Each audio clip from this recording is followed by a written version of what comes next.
My name is Katie Miller, and I'm the Chief Innovation Officer at Alia. We're a nonprofit organization that works with public child welfare agencies to help them do things differently with kids and families.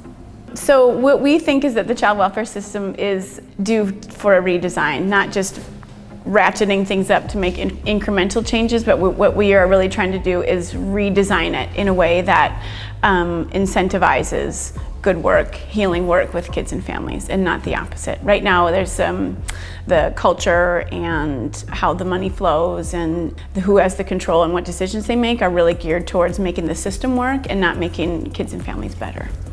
We think that should be the opposite.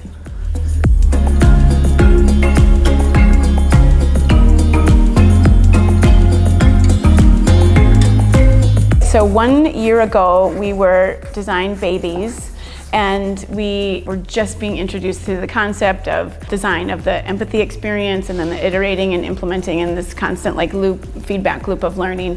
And we thought that would be an excellent approach to our redesign concept. So we planned a 3.5-day event here in Minneapolis, and we invited 100 amazing people from 33 different states, and we had design facilitators that divided them up into 10 groups of 10 different kinds of people. So we had 10 different sort of perspectives on each of the 10 teams.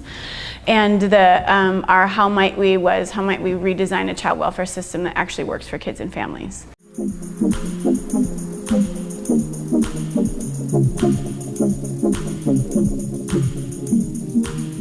That was a real pivot point for us that changed our sort of plan for the year. It's like, okay, maybe we don't test, maybe we just do. I don't want to try to do it a different way, I want to do it a different way.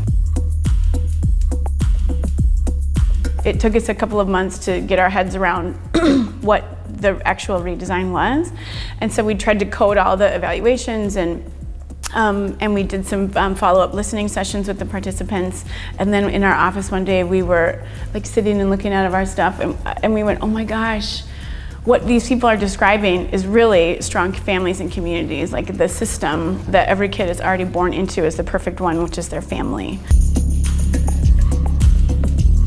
So one of the things that I think that was extremely powerful at the event was that user experience, that we had parents who had been investigated by the child welfare system and lost, maybe had their children returned, and we had youth who were in foster care, and so they were a very integral part of our design event. There was a lot of tension, it was very powerful, there was a lot of personal reactions, especially you can imagine to the empathy experience that frankly we didn't expect and we didn't plan for well enough. But which also gave us the very solid commitment to always including them in this process. And then the bias toward action. We call ourselves a do tank instead of a think tank, you know? A lot of the principles really seem to fit with what we're doing, and so we've just kind of latched onto them and keep coming back to it. People are doing awesome work with kids and families.